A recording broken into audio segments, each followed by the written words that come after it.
Welcome back to Elden Ring. In this video, we have an incredibly overpowered build that we're going to be taking a look at. And this is after the 1.03 update or patch. And just quickly, before we get any further into the video, if you're not currently subbed to the channel, make sure you do sub, turn notifications on. If you enjoyed the video, don't forget to leave a like. All support is greatly appreciated. And if you want to support me further as a creator, then check out the links in the description. And let's get into it. So the very first thing I'm going to do is respec. I've got to put quite a few points into Arcane because they have fixed Rivers of Blood and they fixed Arcane scaling weapons.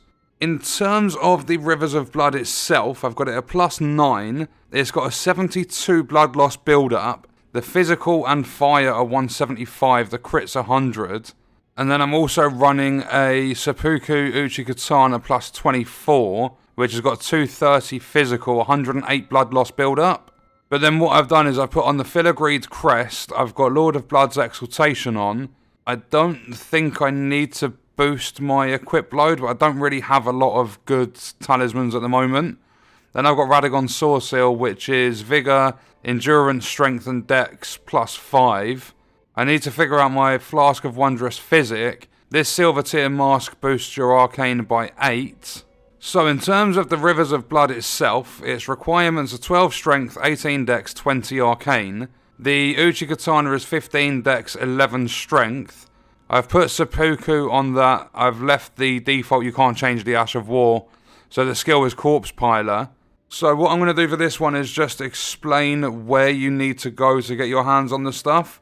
So the very first one, Rivers of Blood, if you make your way to Mountaintops of the Giants, you need to come to the Church of Repose. When you get here, you'll be invaded by an NPC, and once you kill them, you get given the Rivers of Blood. The Uchi-Katana, all the way down at the beginning, if you come to Saint's Bridge, which is just along from Stormhill Shack, it's in the Death-Touched Catacombs. Then, if you've made it to Nokron, underneath you're going to have a Mimic tier boss. Taking that down will give you the silver tier mask. So that's the weapons and the mask covered.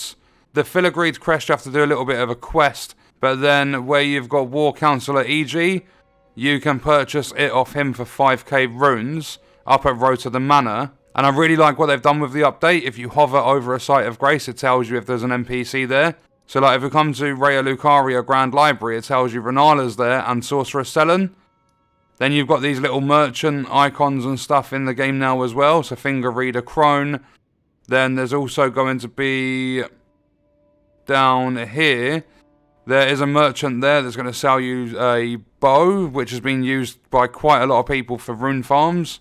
Radagon's Soreseal can be found at Fort Faroth over in Caelid. Lord of Blood's exaltation is up in the capital. You do need to make your way into the catacombs that's there. But when you get down to the catacombs, there's a boss there. I've done videos for all this stuff on the channel before. And down in the catacombs, take down the boss, you get given the talisman. So what I've done with my Flask of Wondrous Physic is I've put Opaline Bubble Tier and Cerulean Hidden Tier. Just so that I can eliminate all the FP consumption. And I've obviously got the bubble. So if we come over to the Mog farm place for runes, I'm going to show you what this build can do. The only reason I've gone with the bubble tier and the Cerulean hidden tier is because the FP, like the way I've balanced my flasks, I've got 11 reds, 2 blues, and the Corpse Piler uses FP, so I need a little bit to regenerate. So if I pop the flask, just look at how good this is. One swipe, and these guys all die. Then if need be, you can come in with normal attacks. You can get absolutely ruined by this guy as well. But the good thing is, providing you have the stamina, you can do multiple attacks with this. So with this guy, 1, 2, 3, 4, 5, 6. And then you can also die as well when the guy pops these spikes out and starts spinning. So now we've moved from the rune farm place. We are at the Road of Iniquity, just outside the capital outskirts. If I quickly jump on my mount and head southwest, you're going to see these big dudes with the caravan. If I get all of their attention, and then if you use the ability without getting hit from one person, and if the pumpkin head stops being so bloody angry,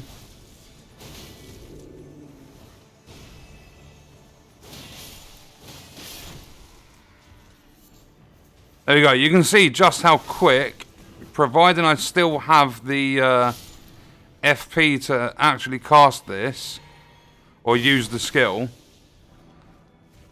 You've only got to press your left trigger once to get a double slash from this. Not only that, but if you use your left bumper, you're going to get like a double slash. And if you sprint and do it, you get like a spinning slash. But with these early enemies, if I get them all to group up, so I ruin that guy, go and annoy this one, he's going to kind of rally all the troops. If you just start spamming your left trigger,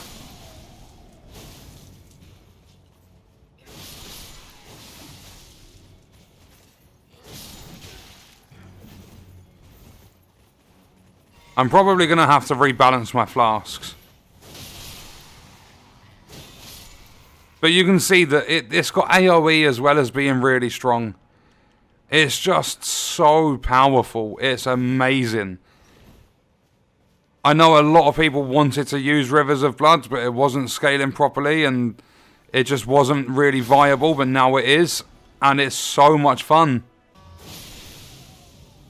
You can just kind of run through absolutely everything with it.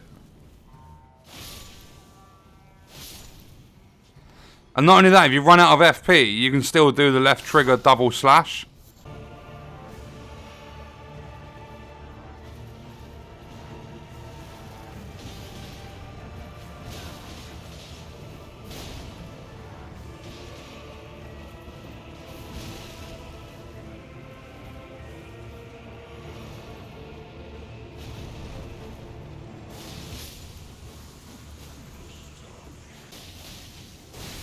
And then if you come up to mountaintops of the giants, providing I don't get swiped to death or slammed to death. I've got a giant hand next to me as well.